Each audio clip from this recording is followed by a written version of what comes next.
Welcome to another riveting video. Today is somewhat of a sequel to Mia's video, in the sense that I'll be drawing another character from Guardian Tales. And just like with Mia, I mostly used her Japanese art as a reference. I did consider adding the sweater vest she has on in her global art because it could lean in a bit more to her nerdy personality, but I was indecisive and I pushed it off, and by the time I had decided that yes, I do in fact want it, I was so far into the inking and I was already having problems with like her collar and tie that I just didn't want to add another clothing element into the mix. But who knows, I might eventually break and go back in and add it, which is a much bigger pain to do now that the drawing is finished than if I had just done it in the inking stage. Oh well, that's potentially future me's problem. Also, as you evolve characters in Guardian Tales, they unlock new outfits, and I really like Sohee's final... Did I ever tell you who I'm drawing?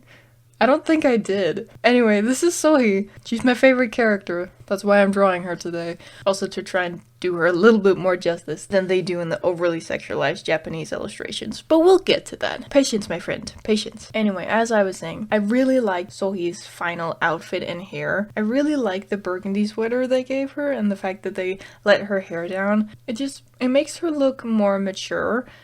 I don't know, it just fits exactly with how I imagine an older Sohee would look. But I have been considering drawing her again, so if I do, that will probably be in her 5-star outfit. I went back and forth so much with her line art. Usually line art is the one thing I don't struggle with, but it all just felt half-assed. I have a theory that it's because my sketch wasn't defined enough, so I was doing too much guesswork and planning while I was trying to line it. And what I should have done was stop, do another pass of sketching, and fleshed out the drawing and made the details more clear. But I didn't. I just brute forced it, and it mostly worked out in the end, so only time will tell if I've actually learned my lesson. I probably haven't. But let's go through the list of things that I have changed, because there are a few. So first, I kind of changed her ponytail, because I realized through this drawing that I don't know how to draw ponytails. I did consider changing it to be like a braid or something, but that would either make it look like she has really short hair, or it would have to come down like over her shoulder, and thereby adding more going on to her chest area, which we just discussed I do not want to deal with. But also, the hair in her ponytail is like more wavy than her bangs, so the whole thing just looks kind of meh. But whatever. I also raised her arm to be pointing more forward. I'm not sure if that actually comes across, but it was literally just so the gun would fit in the frame. And I also changed her goggles from those square ones to more like classic welding goggles. And while writing this, I realized two things. One, I should change the color of the goggles, because they're welding goggles, not pilot goggles. So the glass should be black. Right now it's just normal glass. I also realized I forgot the wires on her weapon, because I need to learn a new part of Clip Studio Paint to best be able to do that, and I pushed it off for so long that I just forgot about it. Whoops! And I also changed her sleeves, because her coat is so weird. Okay, let's go through this. She's wearing a white button-up, then she's wearing a long jacket, like blazer type thing, on top of that. And that jacket has long, loose sleeves, but also has this shorter, also loose sleeve. What even is this? I mean, it was a pretty easy fix. I just made the long sleeves a bit tighter, so it looks more normal, I guess. And last but not least, I changed her expression to match her personality more. Sohee is a spicy, quick-witted genius with some pretty severe attachment issues. And I just didn't feel like her original face in the Japanese art really reflected that. From what I can tell, she's pretty unanimously hated by the fandom, but that's just because they don't get her like I do. Okay, one of the side stories, she's actually pretty mean, but it's not the main story, so that doesn't count. That one was just a plot device. So we first meet Sohee in the third world, Magic School, which is one of my favorite worlds story-wise and one of my least favorites fighting-wise. It's super tedious. So we, the Guardian, arrive at the magic school where there's an outbreak of ghosts, and we're forced to hide by the twins Favi and Lavi, who are also up there on the list of my favorite characters. And Lavi tells us that the ghosts are completely immune to all physical attacks and magic, so we have literally no way to defeat them. And just as we're about to be attacked by two ghosts, Sohee shows up with a special weapon and defeats them. And when we run after her, she explains that the reason she's fighting these ghosts is not because of some noble cause, it's actually because the funding for her research was taken away as it wasn't deemed important enough. So her thinking is that if she can defeat all the ghosts, something that no one else is able to do, her research will be taken seriously. And after some pestering, she gives us a small version of her weapon and lets us help take down the ghost. And I really love this opening scene because we're introduced to 3 different characters at pretty much the exact same time, and yet you understand exactly who they are and what they want in such a short amount of time. We've got the overachieving hot-headed girl with something to prove,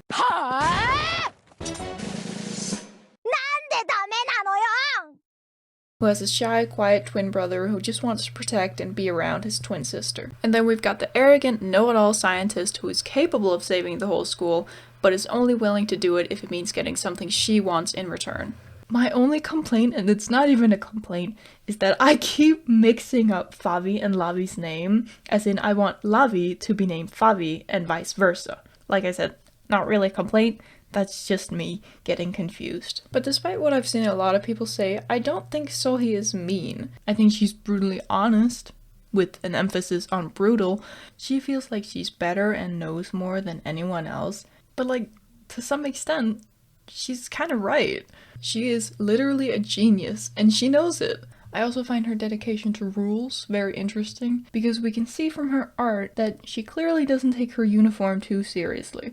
But then we get this scene where she's hesitant to break a rule despite being asked to by an adult and being able to save people by doing it. But then, as soon as there is personal incentive that outweighs the potential consequences, she immediately switches up. So clearly not that dedicated to the rules. And I'm definitely reading way too much into it. The scene was probably just to really hammer in how self-centered she is. But this is my idea of fun, okay? But this is something we see repeatedly throughout the story. Pretty much all of her actions are based on personal gain.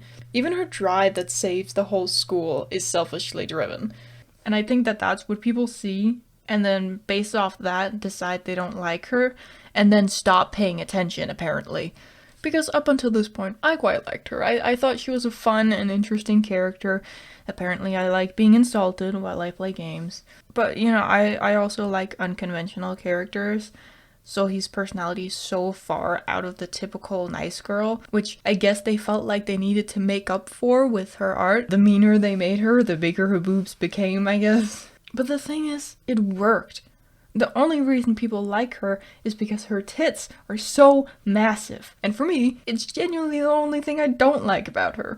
And I really considered just quietly making her boobs smaller and then not talking about it. But it really is part of a bigger problem with female characters. It's almost like the bigger her personality, the less clothes she's allowed to wear. Because we have to make up for her being a three-dimensional character by sexualizing her, or the audience will lose interest.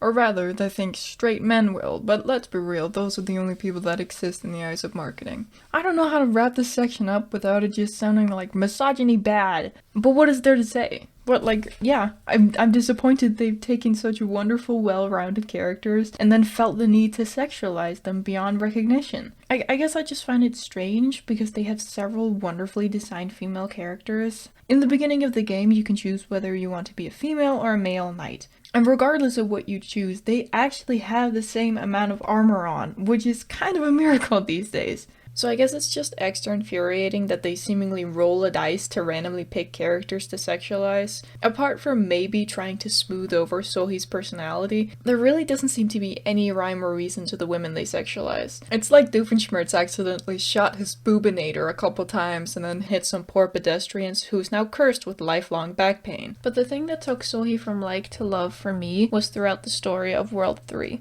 It all starts when Elphaba, one of the founders of the school, who now lives on after death in a painting, asked us to go fetch students from the upper floors and bring them back to the headmaster's room where she's created a magic circle that can protect them against the ghosts. But then the circle weakens, and Elphaba asks us to defeat the ghosts and give her enough time to repair the circle, which we do, of course. And moving through the floors, we discover one of the teachers, Professor Flammel, and she explains how she found the crystal that is summoning the ghosts. and instead of destroying it, she decided she wants to harness and spread the power instead. And then we obviously stop her before she can do any more damage. And then the whole thing's over. We get a message from Elphaba that we've done it, we've saved the school. And since the school is going to shut down for a bit after all the chaos, Favi and Lavi decide to go visit home in the meantime. And I love this conversation because Sohee is clearly not very happy about that. And when Lavi points it out, she immediately backtracks and tries to cover it by insulting her. But Lavi knows the truth. Of course she does. So Sohee and the Guardian agree to walk Favi and Lavi to the door. But on the way out, Lavi suggests taking some pictures where they first met. So we go through and get some flashbacks to our first conversations before taking a big group photo, and then Favi and Lavi are headed home.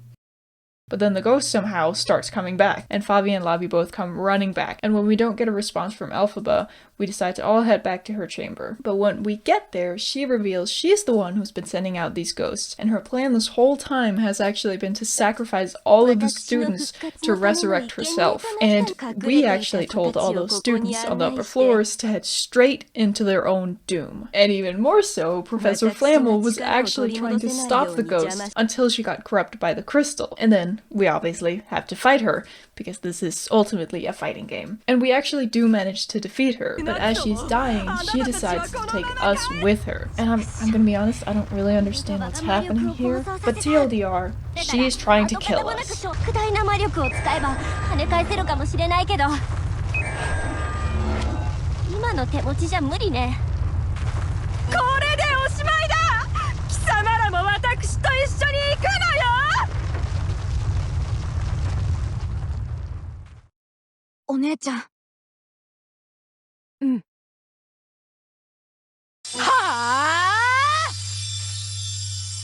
Sohee, Guardian.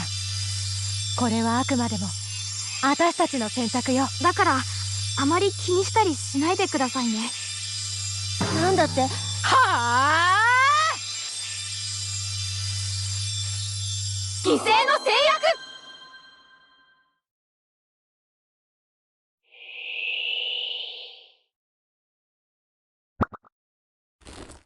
これを防げるなんて。ラビー、ゴリラって言ったのは取り消すわ。ファビやるじゃない。 And when she's finally willing to admit how strong they are, it's too late. ファビー？ラビー？ And upon realizing she has just lost two of the most important people in her life, the only people who cared for and understood her, she does what she knows best and turns to her books, to no avail. She can't find a cure. She has no way of bringing them back, but she's not willing to give up yet. The school may not have a cure, but she's determined to find one, no matter the cost. And one last time, she turns around to Favi and Lavi and promises to save them. ファビー、ラビー、必ず元に戻してやるから。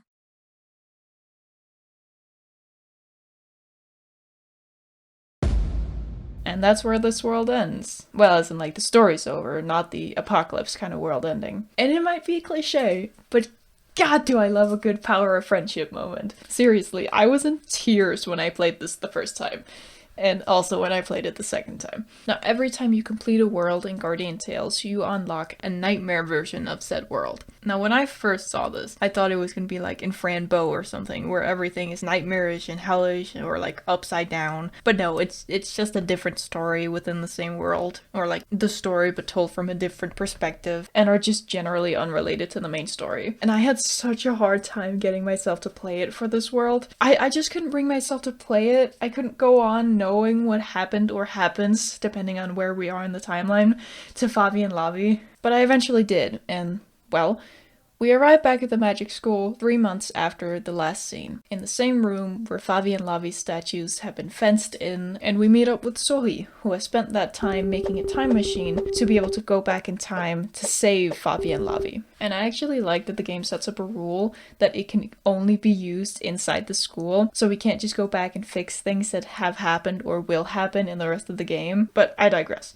I don't think there exists a time travel story out there where someone travels back in time to fix something and succeeds the first time with no repercussions. So right off the bat, I was pretty suspicious, but I have no choice but to continue. So the first time we go back, Sohee doesn't even entertain the idea of Fabi and Lavi joining the team. She just sends them away to a safe place with the other students. And then we rush up to Elphaba's chamber to defeat her immediately with no fussing around, with Fabi and Lavi already being there. And Elphaba once again asks us to fight the ghosts until she can repair the circles. But because Sohee immediately dismissed Fabi and Lavi, they don't have anything to defend themselves with, and they end up dying from the battle. And so Sohee travels back in time again. And the second time, they end up being killed by the Shadow Beast. Oh yeah, there's a Shadow Beast roaming the halls, turning off all the lights and then killing you. I forgot to mention that. And throughout the whole thing, Sohee is slowly becoming less and less sane. And then the third time, we actually make it all the way to Elphaba's chamber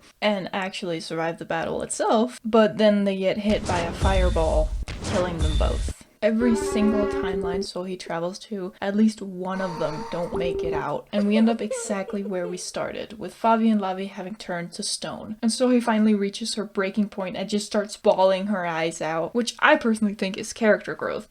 Sorry, not the time. I know. We're able to stop her from using the machine again and make her face the truth that this is the one thing she can't fix. And in trying to do so, she's only hurting her friends more. And she finally admits defeat, but promises to never stop looking for a way to bring them back. But this time, in her own timeline.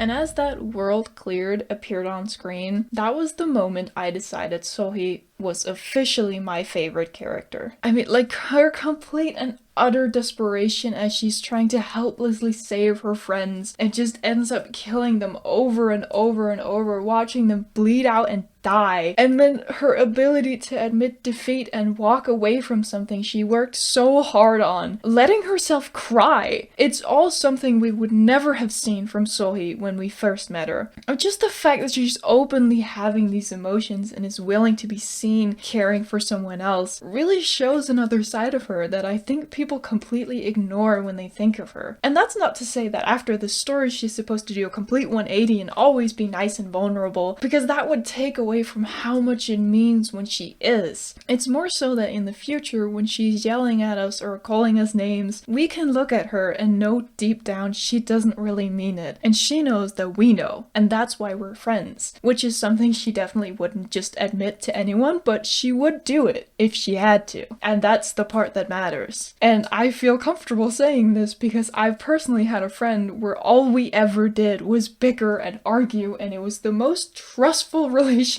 I've ever had. One time, and one time only, very early on in our friendship, we checked in with each other and made sure we were both just joking and we were okay with the dynamic. And in the future, when she was yelling at me or calling me the worst name she could think of, I could only think back to that one time she told me she doesn't mean it. And I just had to trust that. And I did. I've never felt so confident that someone doesn't hate me as I did with her. We've since lost touch, but I think maybe she reminds me of Sohee, and that's why Sohee means so much to me. I don't know. But I do know that Sohee and the Guardian's friendship is built on that same trust, that the few moments of vulnerability Sohee showed us that one time meant so much that she doesn't need to say it. She said plenty when she let us see her cry. And that's really the part I think of when I think of Sohee. I see how much she trusts us and values our friendship, even when she doesn't say it. And that's part of why it's so frustrating to see people talking about how mean she is. Like that's her only personality trait. And they don't like her because she calls us gorilla and it hurts their feelings, and that makes her a bad person. She literally invented time travel to try and save her friends. Like, what more do you want from her? And I feel like in the end, Gorilla sort of becomes a fond nickname she has for us, but it's also kind of accurate. Like, there's a whole thing throughout the game where everyone says we have a dumb face, and people have a really hard time believing that we're actually the legendary Guardian the prophecy was talking about, because we look so damn stupid. And maybe I just play the game a bit differently than other players, because I actually feel like Gorilla is a pretty accurate description. Like, yes, I'm very stupid, but if you need something smashed, I'm your guy. Like, I can't think of a single time the Guardian came up with a good plan. I just go through level after level, world after world, destroying stuff while other people come up with a game plan, and then I get all the credit because I killed the monsters. There is not a single coherent thought behind those eyes. Like, I feel like Sohee doesn't get enough credit for how accurate her nickname for us is. I kind of feel like I'm going crazy sometimes. Like, am I the crazy one? Because one of us is not understanding her character, and I'm pretty sure it's not me. Whatever, it doesn't even matter. I don't even care that my favorite character is so hated. I ended up having to record my own footage of the story because all walkthroughs I could find speed up the fights and dialogue, which is super nice when you're actually using them as walkthrough, but not great when you're actually trying to understand the story. But on the Nintendo Switch, where I play Guardian Tales, you can only save recordings of the last 30 seconds, which is super annoying. So I ended up installing Guardian Tales on iOS so I could record the voice lines. So I ended up installing Guardian Tales on iOS so I can record all the voice lines I needed. And honestly, I did not enjoy playing it as much as I do on the Switch. But you know, those are the sacrifices we make for YouTube. Also, just the entire setup for iOS is so different. Like, first of all the art is set to global and there's no way to mass switch to the Japanese illustrations. So until you actually have the hero, you can't switch their picture. And furthermore, when I finally got the hero, I couldn't figure out how to make the switch. I figured out how to do it for the Guardian, and then immediately forgot how. And tutorials on the internet don't help. They either tell me to click buttons that don't exist, or buttons that do completely different things than what they say it should do. Needless to say, I was pissed. Also, it's so unnecessarily different. Like, the menus are confusing to navigate, and I don't know where anything is. So yeah, I did not have a good time on the iOS version. So earlier I mentioned a side story where Sohee is just genuinely mean, and I was gonna chalk it up to a plot device and just leave it be. But unfortunately, because of who I am as an individual, I can't do that. So I'll be using footage from Victini Gaming, linked to both the video itself and their channel in the description if you want to go check them out.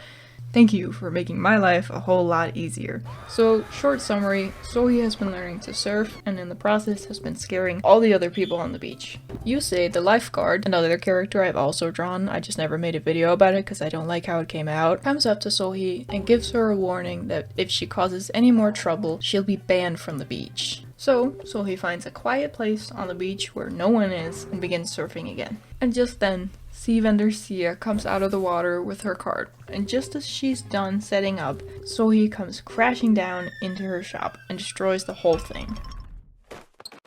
And when Sia whoa! I made an accidental tongue twister, I didn't. And when Sia says she'll add the life, holy why do I include so many S's in my script? I don't know how to pronounce S's. I know this. Why do I do this to myself? And when Sia says she'll just ask the lifeguard for help, Sohee so kindly offers to fix it for her. And then not so kindly insults everything and then gets rid of it. And just as she's done setting up a very techy robot shop mathematically designed to be the most popular shop on the beach, we get word that the shop next door looks exactly like this one.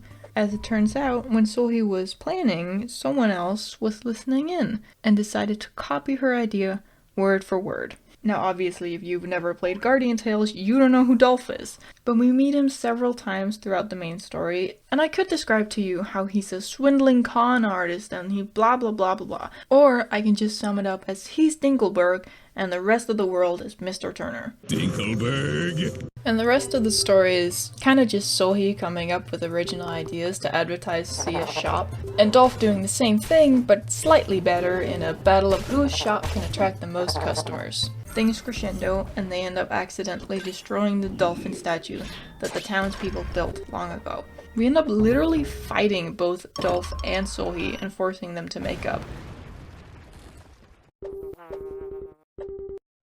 But I mean, the story still ends with them fighting, so literally what was the point?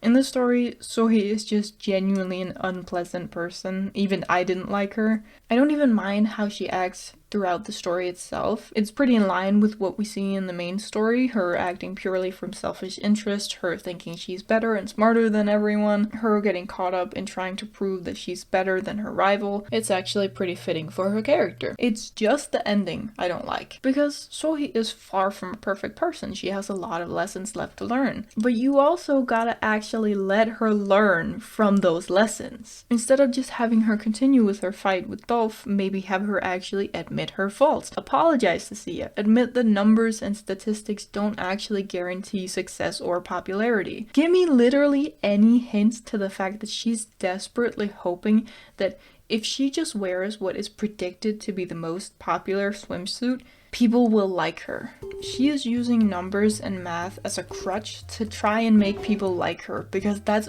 all she knows.